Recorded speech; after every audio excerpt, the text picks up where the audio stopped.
Relationship between language and society. Introduction. Language is seen as an integral part of social and cultural reality, and at the same time as a symptom of that reality.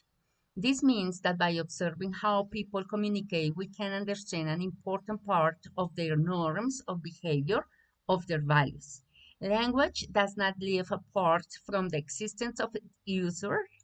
Language is a condition of life in society, and human beings are divided by their socio-cultural dimension, gender, not because of their biological dimension. Learning objective. Comprehend sociolinguistics and its relation between language and society. Relationship between language and society. Language influences society and people.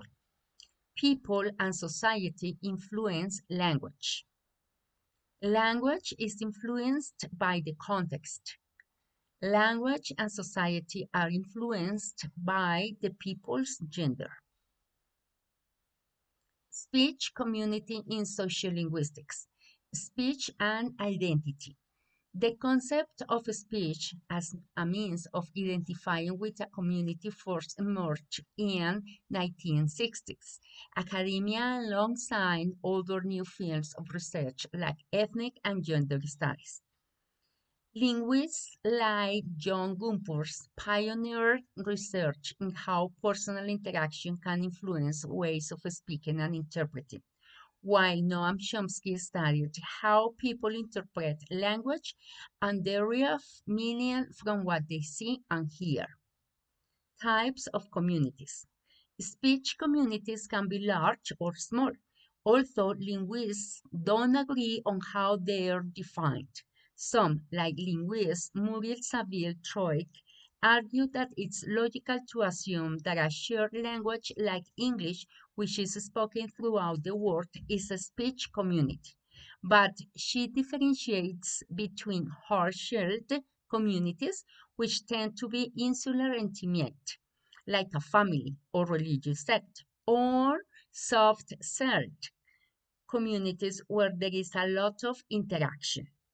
But other linguists say a common language is too vague to be considered a true speech community.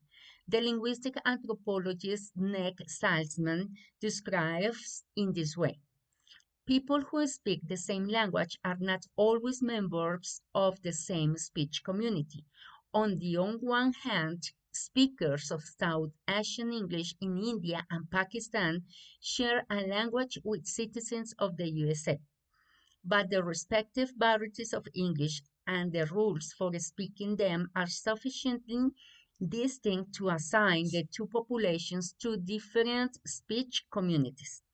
Instead, Salzman and others say speech communities should be more narrowly defined based on characteristics such as pronunciation, grammar, vocabulary, and manner of speaking. Conclusions. Neither the use of language nor reality will change from institutions that dictate how users should speak, whether the RADE, a municipality, or an NGO. We are the speakers who take the reins of changes in language, and those in charge finally of its becoming. Rather than following manuals as a sort of recipe, speakers must understand what the underlying issue is and how language relates to reality and power relation. Bibliographic references. Norquist, Richard, 2020, August 26, A Definition of Speech Community in Sociolinguistics. Romain S. 2000, Language in Society, An Introduction to Sociolinguistics, OUP, Oxford.